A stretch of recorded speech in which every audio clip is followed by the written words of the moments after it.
बच्चों, हम पढ़ रहे हैं कक्षा 9वीं की क्षितिज भाग 1, जो कि कक्षा 9वीं की मुख्य पाठ्य पुस्तक है हिंदी की। और इसमें आज हम पढ़ेंगे सवैये के प्रश्नोत्तर। सवैये जो कि पाठ 11 है, रसखान के द्वारा रचित है सवैये, और इसके प्रश्नोत्तर आज हम करेंगे। और इसी तरह के और वीडियो देखने के लिए चैनल को सब्सक्राइब कीजिए और लाइक कीजिए, जिससे कि आपको इसी तरह के वीडियो तुरंत मिल जाए और एग्जाम के समय आपको इम्पोर्टेंट क्वेश्चन भी मिलते रहे। तो इसमें जो प्रश्न पहला है, ब्रज भूमि के प्रति कवि का प्रेम किन किन रूपों में अभिव्यक्त हुआ है। ब्रज भूमि के प्रति कवि का प्रेम किन किन रूपों में अभिव्यक्त हुआ है। तो रसखान जो थे कृष्ण भक्त कवि थे और कृष्ण की जन्मभूमि ब्रज भूमि के प्रति भी उनके मन में प्रेम था, और वह किन किन रूपों में अभिव्यक्त हुआ है इसे हम कॉपी में करेंगे, जिससे कि आपको अच्छे से समझ में आ जाए। प्रश्न पहला जो था, ब्रज भूमि के प्रति कवि का प्रेम किन किन रूपों में अभिव्यक्त हुआ है, इसका उत्तर है ब्रज भूमि के प्रति कवि का प्रेम निम्नलिखित रूपों में अभिव्यक्त हुआ है।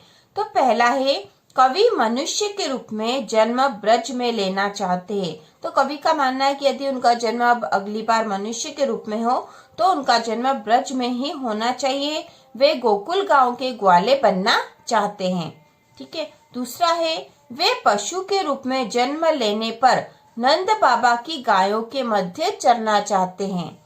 तीसरा है, पत्थर के रूप में वे गोवर्धन पर्वत पर रहना चाहते हैं, जिसे श्री कृष्ण ने अपनी उंगली पर उठाया था। और चौथा है, पक्षी के रूप में वे यमुना किनारे कदम्ब के पेड़ पर बसना चाहते हैं। तो इस प्रकार ब्रजभूमि के प्रति कवि का प्रेम इन रूपों में व्यक्त हुआ, क्योंकि ब्रजभूमि कृष्ण की भूमि है, इसलिए वह वहीं पर यदि अगले रूप में उनका जन्म हुआ तो जिस भी रूप में जन्म हो वो उस रूप में भी ब्रज में ही जन्म लेना चाहते हैं, जिससे कि उनको कृष्ण की जन्मभूमि के आसपास ही रहने को मिले। तो हमने इसके उत्तर में लिखा है, कवि मनुष्य के रूप में जन्म ब्रज में लेना चाहते हैं, वे गोकुल गांव के ग्वाले बनना चाहते हैं। दूसरा है, वे पशु के रूप में जन्म लेने पर नंद बाबा की गायों के मध्य चरना चाहते हैं। तीसरा है, पत्थर के रूप में वे गोवर्धन पर्वत पर रहना चाहते हैं, जिसे श्री कृष्ण ने अपनी उंगली पर उठाया था।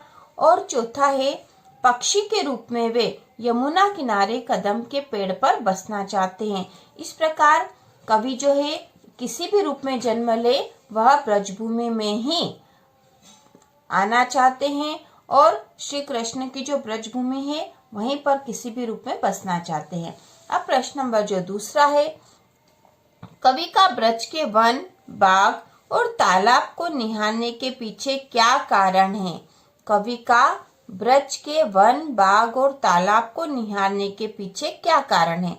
तो इसका उत्तर होगा, कवि का ब्रज के वन, बाग और तालाब को निहारने के पीछे मुख्य कारण कृष्ण के प्रति प्रेम है। तो सबसे मुख्य जो कारण था कि कवि ब्रजभूमि से प्रेम करते थे, ब्रजभूमि के वन, बाग और तालाब को निहारते थे, तो उसके पीछे का कारण पूछा था हमसे। तो इसका सबसे मुख्य कारण तो यही है कि वह कृष्ण से प्रेम करते थे। तो कवि का ब्रज के वन, बाग और तालाब को निहारने के पीछे मुख्य कारण कृष्ण के प्रति प्रेम है, क्योंकि जिन जिन स्थानों से कृष्ण की यादें जुड़ी है उन स्थानों पर रसखान रहना चाहते हैं और उन्हें निहारते रहना चाहते हैं। तो इस प्रकार जो है रसखान जो कवि हैं वह ब्रज के वन, बाग और तालाब को निहारते ही रहना चाहते हैं, क्योंकि वह कृष्ण से प्रेम करते हैं, और जिन जिन स्थानों से कृष्ण की यादें जुड़ी है उन स्थानों पर रसखान रहना चाहते हैं और उन्हें निहारते रहना चाहते हैं। अगला प्रश्न नंबर तीसरा है, एक लकुटी और कामरिया पर कवि सब कुछ न्योछावर करने को क्यों तैयार है। ठीक है। तो जो लकुटी मतलब जो लकड़ी जो कृष्ण जिसे पकड़कर चलते थे, और कामरिया मतलब कंबल पर कवि सब कुछ न्योछावर करने को क्यों तैयार है। तो इसका उत्तर हम कॉपी में करेंगे। उत्तर होगा, कवि एक लकुटी और कामरिया पर सब कुछ न्यौछावर करने को तैयार है, क्योंकि वे श्री कृष्ण के अनन्य भक्त है और उनकी हर वस्तु और स्थान जहाँ वे रहे उनसे बहुत प्रेम करते हैं। इसलिए वे श्री कृष्ण की लकुटी और कामरिया पर सब कुछ न्यौछावर करने को तैयार है। ठीक है, तो सबसे मुख्य कारण क्योंकि वे कृष्ण से बहुत अधिक प्रेम करते हैं। ठीक है, तो कवि एक लकुटी और कामरिया पर सब कुछ न्यौछावर करने को तैयार है, क्योंकि वे श्री कृष्ण के अनन्य भक्त है और उनकी हर वस्तु और स्थान जहाँ वे रहे उनसे बहुत प्रेम करते हैं। इसलिए वे श्री कृष्ण की लकुटी और कामरिया पर सब कुछ न्यौछावर करने को तैयार है। प्रश्न नंबर 4 है, सखी ने गोपी से कृष्ण का कैसा रूप धारण करने का आग्रह किया था, अपने शब्दों में वर्णन कीजिए। तो सखी ने गोपी से कृष्ण का कैसा रूप धारण करने का आग्रह किया था, इसे हमें अपने शब्दों में वर्णन करके बताना है। ठीक है, तो इसे हम कॉपी में करेंगे। उत्तर है, सखी गोपी से कृष्ण की तरह रूप धारण करने का कहती है, जिसमें सिर पर मोर पंख लगाना, गुंज की माला धारण करना, पीले वस्त्र पहनना, वन में ग्वालों के साथ घूमना शामिल है। तो इस तरह का रूप धारण करने का कहती है सखी। सखी जो है वह गोपी से कृष्ण की तरह रूप धारण करने का कहती है, क्योंकि कृष्ण जो है सिर पर मोर पंख लगाते थे, गुंज की माला धारण करते थे, पीले वस्त्र पहनते थे और वन में ग्वालों के साथ घूमते थे। इसलिए सखी गोपी से कृष्ण की तरह रूप धारण करके यह सारे कार्य करने को कहती है, जिसमें सिर पर मोर पंख लगाना, गुंज की माला धारण करना, पीले वस्त्र पहनना, वन में ग्वालों के साथ घूमना शामिल है। परंतु वह कृष्ण की मुरली को अधरों मतलब होठों पर नहीं रखने देगी, है ना। वह कहती है कि तुम यह सब कुछ करोगी, लेकिन कृष्ण की मुरली को अपने होठों पर नहीं रखोगी, क्योंकि मुरली के कारण वे सब गोपियों को भी भूल जाते हैं। प्रश्न 5वां है, आपके विचार से कवि पशु, पक्षी और पहाड़ के रूप में भी कृष्ण का सानिध्य क्यों प्राप्त करना चाहता है। तो इसके पहले भी हमने पढ़ा था प्रश्न नंबर 1 में कि कवि किसी भी रूप में जन्म ले वे ब्रजभूमि पर ही बसना चाहते हैं। तो यहाँ पे इसी तरह का प्रश्न है कि आपके विचार से कवि पशु, पक्षी और पहाड़ के रूप में भी कृष्ण का सानिध्य क्यों प्राप्त करना चाहता है। ठीक है, तो इसका उत्तर होगा, हमारे विचार से कवि पशु, पक्षी और पहाड़ के रूप में भी कृष्ण का सानिध्य प्राप्त करना चाहते हैं, क्योंकि वे श्री कृष्ण से बहुत अधिक प्रेम करते हैं। इसलिए वे श्री कृष्ण के जन्म स्थान ब्रजभूमि और वहाँ की हर वस्तु, स्थान और पशु पक्षियों से भी बहुत प्रेम करते हैं और उनका सानिध्य पाना चाहते हैं। तो कृष्ण के जो है ब्रजभूमि का सानिध्य पाने का मुख्य कारण जो रसखान का था वह यह था कि वह कृष्ण के अनंत भक्त थे, उनसे बहुत अधिक प्रेम करते थे, इसलिए उनकी हर वस्तु से भी प्रेम करते थे। तो इसका उत्तर हमने लिखा है, हमारे विचार से कवि पशु, पक्षी और पहाड़ के रूप में भी कृष्ण का सानिध्य प्राप्त करना चाहते हैं, क्योंकि वे श्री कृष्ण से बहुत अधिक प्रेम करते हैं। इसलिए वे श्री कृष्ण के जन्म स्थान ब्रजभूमि और वहाँ की हर वस्तु, स्थान और पशु पक्षियों से भी बहुत प्रेम करते हैं और उनका सानिध्य प्राप्त करना चाहते हैं या पाना चाहते हैं। प्रश्न नंबर 6 है, चौथे सवैये के अनुसार गोपियां अपने आप को क्यों विवश पाती है। तो चौथे सवैये में बताया गया है कि गोपियां जो है अपने आप को विवश पाती है जब वो कृष्ण की मुरली की धुन सुनती है तब। तो इसका उत्तर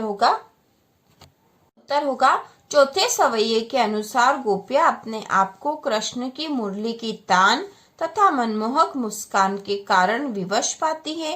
वे मुरली की मधुर धुन सुनकर स्वयं को वश में नहीं रख पाती, क्योंकि गोपियां जब कृष्ण की मुरली की मधुर धुन सुनती है जो कि बहुत मनमोहक और मधुर होती है, तो उसके कारण वह स्वयं को विवश पाती है, अपने आप को वश में नहीं रख पाती है। तो चौथे सवैये के अनुसार गोपियां अपने आप को कृष्ण की मुरली की तान तथा मनमोहक मुस्कान के कारण विवश पाती है। वे मुरली की मधुर धुन सुनकर स्वयं को वश में नहीं रख पाती है।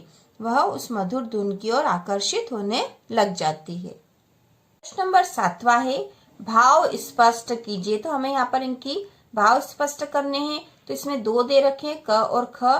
तो जो क वाला है, कोटिक ए कलधोत के धाम, करिल के कुंजन ऊपर वारो। ठीक है, तो इसका भाव स्पष्ट हम करेंगे। इसका भाव होगा, कवि रसखान श्री कृष्ण की पावन भूमि और उनसे जुड़ी वस्तुओं से अत्यधिक प्रेम करते हैं। श्री कृष्ण गोपियों के साथ करिल कुंजों में रास रचाया करते थे। रसखान इन करिल कुंजों पर करोड़ों सोने चांदी के महल न्योछावर कर देना चाहते हैं। ठीक है, तो कवि रसखान श्री कृष्ण की पावन भूमि और उनसे जुड़ी वस्तुओं से अत्यधिक प्रेम करते हैं। श्री कृष्ण गोपियों के साथ करिल कुंजों में रास रचाया करते थे। रसखान इन करिल कुंजों पर करोड़ों सोने चांदी के महल न्योछावर कर देना चाहते हैं। इसी प्रकार भाव स्पष्ट कीजिए में जो अगला है ख वाला, माई रीवा मुख की मुस्कानी, समहारी न जेहे न जेहे न जेहे। तो इसका भाव होगा, जो ख वाला है उसका भाव होगा, इस पद में गोपियां अपनी सखी से कहती है कि श्री कृष्ण के मुख की सुंदरता व उनकी मनमोहक मुस्कान के कारण वह अपने होश खो बैठती है और संभाले नहीं संभलती। ठीक है, संभाले नहीं संभलती, वह अपने होश खो बैठती है। तो इस पद में गोपियां अपनी सखी से कहती है कि श्री कृष्ण के मुख की सुंदरता व उनकी मनमोहक मुस्कान के कारण वह अपने होश खो बैठती है और संभाले नहीं संभलती। अगला प्रश्न जो 8वां है उसमें पूछा गया है, कालिंदी कुल कदम्ब के डारन में कौन सा अलंकार है। तो यहाँ हमें केवल अलंकार ही बताना है इसके उत्तर में, क्योंकि हमसे अलंकार ही पूछा गया है। तो यहाँ पर आप देख ही रहे हो, कालिंदी कुल कदम्ब के डारन। तो यहाँ पे क वर्ण की आवृत्ति हुई, कालिंदी कुल कदम्ब में क वर्ण की आवृत्ति हो रही है। तो यहाँ पर होगा अनुप्रास अलंकार। ठीक है, अनुप्रास अलंकार, अनुप्रास अलंकार होगा। यहाँ पर अनुप्रास अलंकार होगा, क वर्ण की आवृत्ति हो रही इसलिए इस पद में अनुप्रास अलंकार है। प्रश्न नंबर 9 है, काव्य सौंदर्य स्पष्ट कीजिए। और पद दे रखा है, या मुरली मुरलीधर की अधरान धरी अधरान धरूंगी। तो काव्य सौंदर्य जब स्पष्ट करने का प्रश्न आता है तो काव्य सौंदर्य में हमें बताना पड़ता है कि जो पद दिया गया है उसकी भाषा क्या है, उसमें कौन से अलंकार कौन से छंद का प्रयोग हुआ है। तो हम यहाँ पर इसका उत्तर लिख देंगे, हम इसे यहीं कर लेते हैं।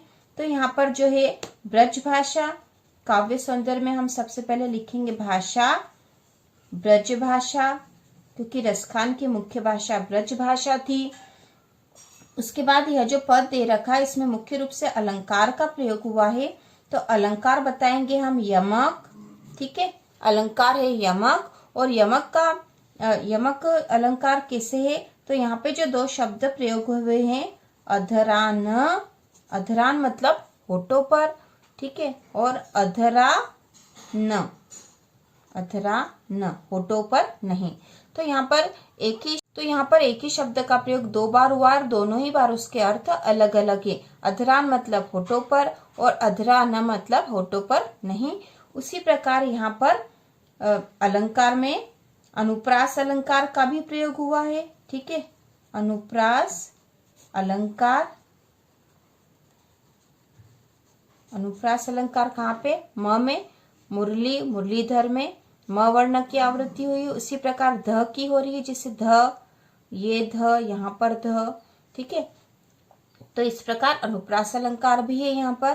तो इस प्रकार हमने भाव सौंदर्य यहाँ पर स्पष्ट कर दिया बच्चों। और यहाँ प्रश्नोत्तर सारे पूरे हो चुके हैं आपके इस पाठ के, क्योंकि रचना और अभिव्यक्ति में इसमें जो है आपके कॉपी में करने जैसे या परीक्षा उपयोगी प्रश्न नहीं है। इस प्रकार इसके प्रश्नोत्तर सारे हो चुके हैं।